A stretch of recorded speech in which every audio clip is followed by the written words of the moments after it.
Hey, and welcome back to another episode of A Cup of Joe Live. My name, of course, is Joe Escobedo, and we're going to be doing things a little bit different today, trying something out. Let me know if you like it. We'll do some more of it. If you hate it, that's cool too. Just let me know either way. As you can tell, I'm playing some REM Everybody Hurts in the background.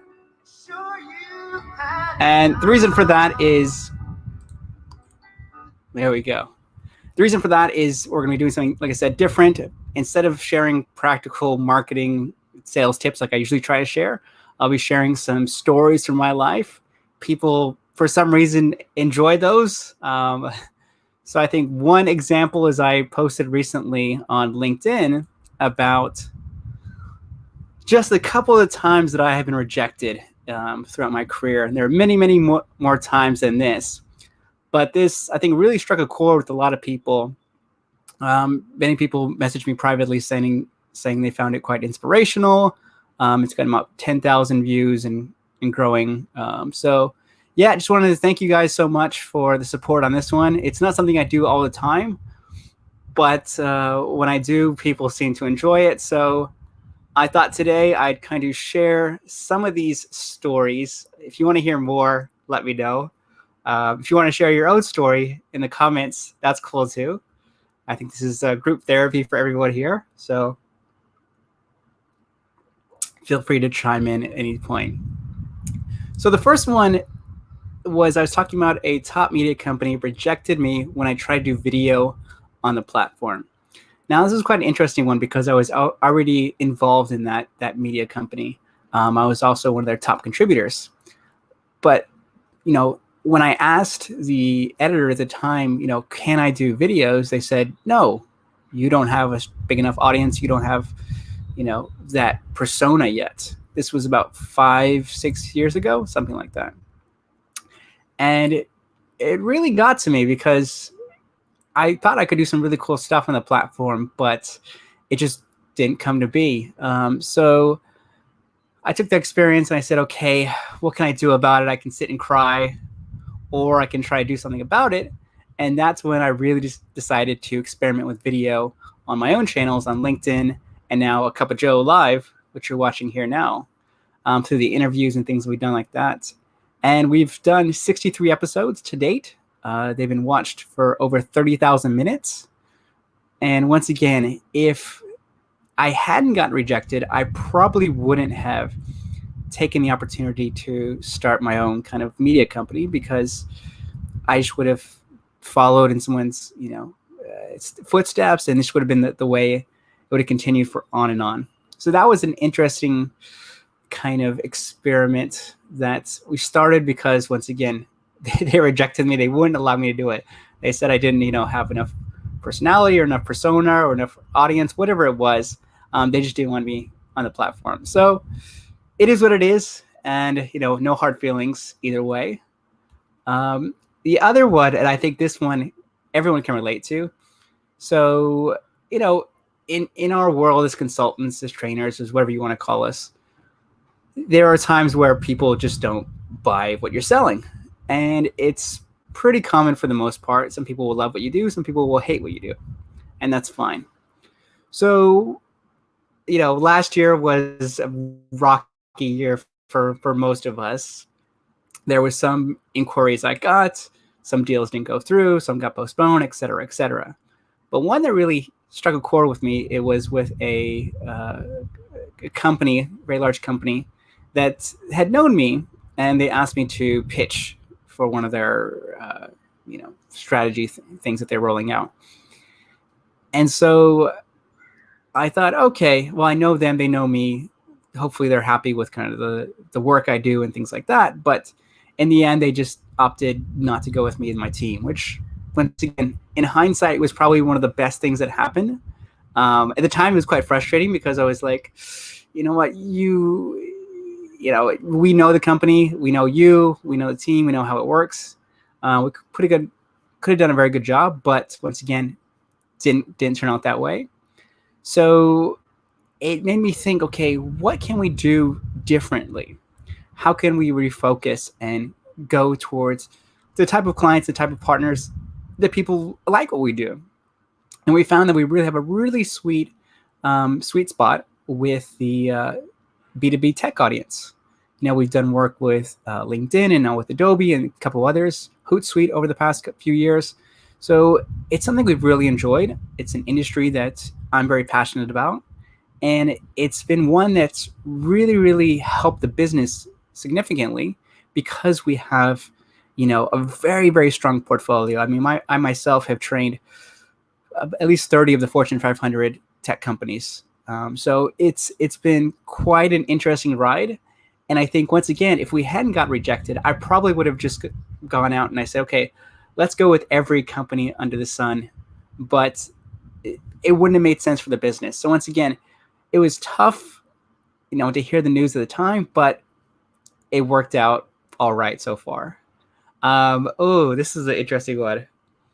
So a former employer rejected me because I wouldn't break my values. So yeah, this is a one that was quite painful at the time. The challenge was that the leadership team tended to oversell or overpromise what we could deliver.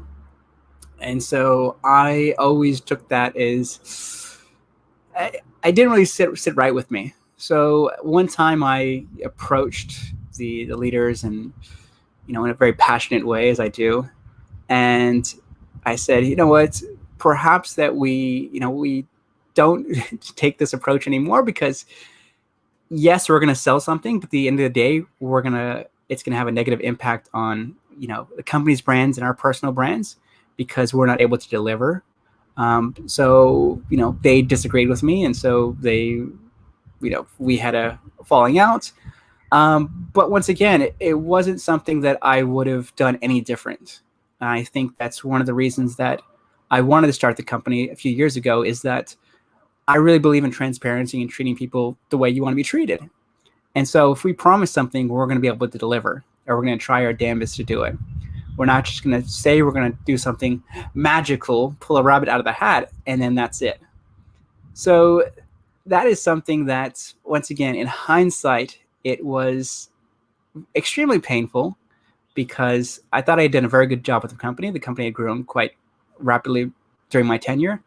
But you know what? Difference of opinions in terms of values, and it didn't work out at the time. But then, once again, it was a catalyst for the company that we're starting now, and we're growing. So once again, terrible timing, but it worked out all right.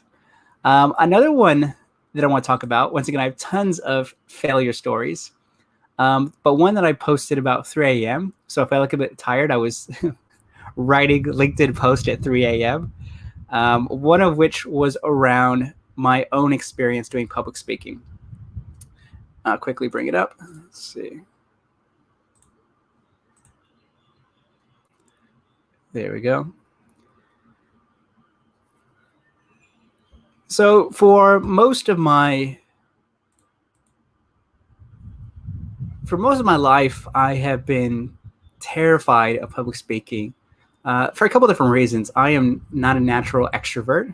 I'm always the person, if you meet me at a conference, I will try to hide as quickly as possible after I get off stage. I'm terrible at small talk. So it's something I've always struggled with. And on top of that, growing up, I had a bit of a speech impediment. I still have it now, but I have to really fight through it to make sure that I'm able to articulate the words that I want to say, and so on. So the combination of those two things, I just lacked a lot of confidence growing up. And even in that carried through earlier in my career. Through most of my 20s, I didn't speak up in any meetings. I always gave my ideas to my boss and let them present.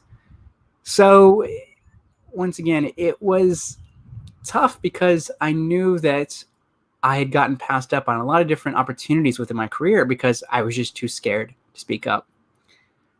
And so I finally thought, okay, what can I do? Once again, I can sit there and I can cry about it, or I can try to do something about it. So as I mentioned in the post, I was fortunate to stumble upon Toastmasters, which is a public speaking group. It's a global group, but they have chapters throughout Singapore. And there happened to be one near my house at a local community center. So I said, okay, why don't I check it out, see how it goes. And interesting enough, when I went to the first time, I was hiding in the corner. I didn't want to go up. I didn't want to speak. I just wanted to watch people and see what it was like. But then someone, I think it was the host at the time, said, why don't you come up, introduce yourself to everyone? And so I think I fumbled through it for about a minute. I was trying to figure out what to say. I was just, stuttering and pausing and just making a complete mess of myself. But I got through it. The minute was over and I survived. So that was really, epiphany for me that I could do it. It was possible. It just took a lot of practice. And so I was fortunate through Toastmasters to get an opportunity to speak to a smaller group that was very encouraging. That helped me build up my confidence. And over time, as I mentioned in the post, I was invited to competitions, which I was winning. I was invited to speak at corporates, which was quite daunting at first because you're going into a corporate environment, a foreign boardroom, and you're surrounded by people. So it was very, very daunting for me. It still is to this day. But once again, that was a turning point for me in that we've been fortunate to train over 12,000 executives on content and social over the past 3 years alone. So it's something that, I still struggle with to this day. I don't think I can ever overcome it. I still can't sleep before a big presentation or a big talk. I still struggle with my speech impediment. I have to really, if you look at my mouth closely, you'll notice I'm struggling. I have to push really, really hard to make sure that I'm, like I said, articulating my words. It does not come very natural to me. So all of these things, it's still an ongoing basis. I think just the practice, someone messaged me today and said, how did I overcome it? It just tons and tons of practice. When I started doing public speaking, I still remember I was invited by a women's business group. And I was the only guy there. It was about, I think, 7 women at the time. And so that was like my very first public talk outside of Toastmasters. And, the members were very encouraging. They were very kind to me. But once again, it was still very daunting. And then eventually I worked my way up. So from going from 7 people, I think the biggest I presented was about 2,500 people, which at that point is just a sea of people. It's just, just dots everywhere. So it was scary, but it wasn't as scary as I thought. I still struggle with the smaller interaction. So if it's like a small group of people, I'm still the one that tries to listen more than I speak. So yeah, I don't think, like I said, there was any trick that I did to help me become a better speaker. It was just lots and lots and lots of practice. And then as soon as I got comfortable doing it in person, what happened is COVID came and I had to do everything virtual. And that was a whole different learning experience because I said, okay, I finally gotten comfortable to do it in person, which is hard enough for me. But then I had to teach and I had to train virtually. And that was extremely tough because you're not getting any energy from the audience. You're just seeing, in my case, it was like a black screen. And that was it. So it was, yeah, I I really, really struggled at the beginning to really become comfortable speaking to my camera, which I am now.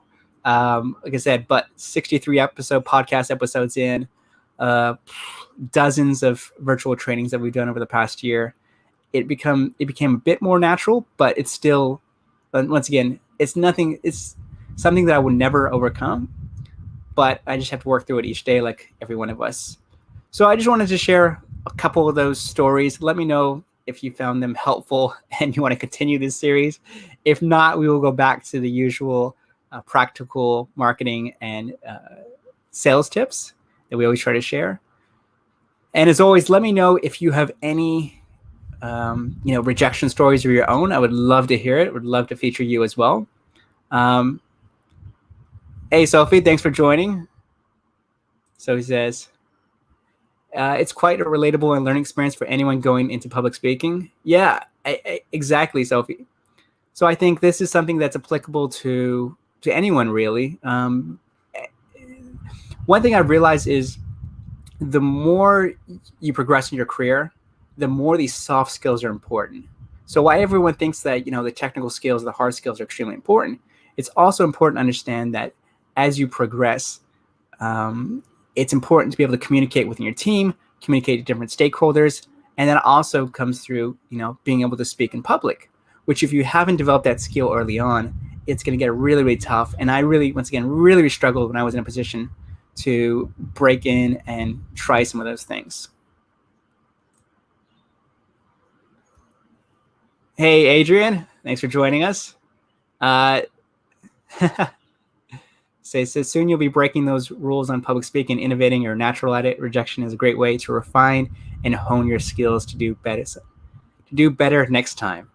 Well, thank you, Adrian. Like I said, I wish I was as natural and charismatic as you, my friend, because you just shine when it comes to talking, whether it is in a small environment or a larger one. You are just extremely charismatic. And once again, I'm fortunate to have friends like you who have, encouraged me throughout my own career and kind of been an inspiration. So once again, I would love to eventually reach your level of charisma and just pure, smoothness when it comes to talking.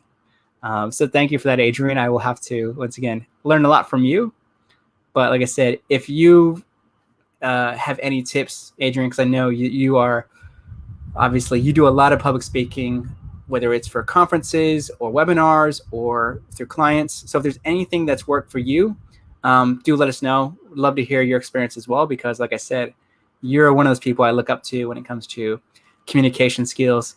Everyone loves you. We've invited you to our previous, lunches, and everyone says, you got to get Adrian back here. So yes, Adrian is, if you don't know Adrian, we did a podcast recently together, so I can share a link with you. But he's extremely intelligent and charismatic guy. So Adrian, if you have any tips to add for the audience, do let me know.